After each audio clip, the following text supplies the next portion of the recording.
근데 고등급 선종으로 나왔다. 그러면 사실 암으로 될 확률이 40배나 높습니다. 그렇기 때문에 반드시 절제를 해야 되고요. 하지만 아까 말씀드렸듯이 모든 용종이 되는 건 아닙니다. 90%는 암하고 연관이 없습니다. 용종도 모양이 다 달랐잖아요. 그럼 모양에 따라서 위험도도 달라지는 건가요? 어떻게 되는 네, 건가요? 맞습니다. 그 사진을 보게 되면요. 용종 모양에 따라서 일단 평평한 것과 이렇게 목이 있는 모습이 있고요. 다음 사진요. 이렇게 나오고 있고, 그 다음에 다시요.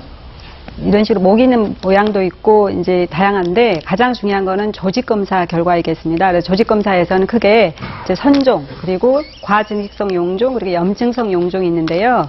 그 과증식성 용종이라는 거는 우리가 보통 굳은살이라고 생각하는 그런 개념이고요. 그게 이제 반드시 암하고 연관된다고 하기는 어려운데, 일단 이제 그 크기가 중요하겠고요. 그 다음에 이제 염증성 용종에는 이제 사막형 위염처럼 모양이 볼록하지만 특별히 변화가 없기 때문에 염증성으로 그냥 양성 경과를 받게 되겠습니다. 근데 우리가 치료 대상으로 하는 거는 이제 1cm 이상의 과증식성 용종과 그리고 선종은 반드시 제거를 하라고 되어 있습니다. 네. 자, 일단 그렇게 위 용종이 발견이 되면 좀 제거를 하는 게 좋은 건가요? 네, 그래서 이제 과증식성 용종은 모두 다 해야 되는 건 아니지만 일단 1cm 이상이 되는 경우, 그리고 크기가 커지는 경우는 제거를 해야 되겠고요.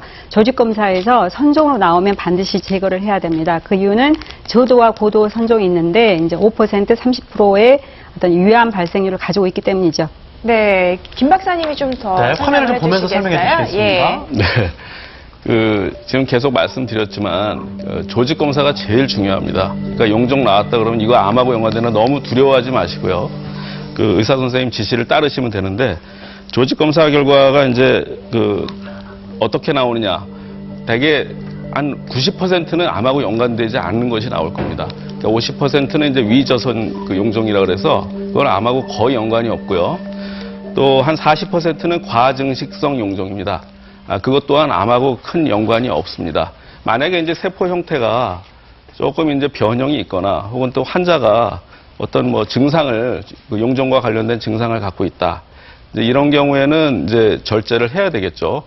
그러나 이제 다시 한번 말씀드리면 대부분의 용종은 암하고 연관이 없다. 그러나 선종성 용종은 반드시 절제를 해야 된다. 왜냐하면 암하고 연관성이 크기 때문이다. 이렇게 기억하시면 되겠습니다. 네, 알겠습니다. 그러면 우리 가족의 위장 고민, 이제 할아버지, 할머니 그리고 아버지까지 다 해결이 됐고요. 네. 이번엔 어머니 어떤 고민을 갖고 계신지 한번 볼까요?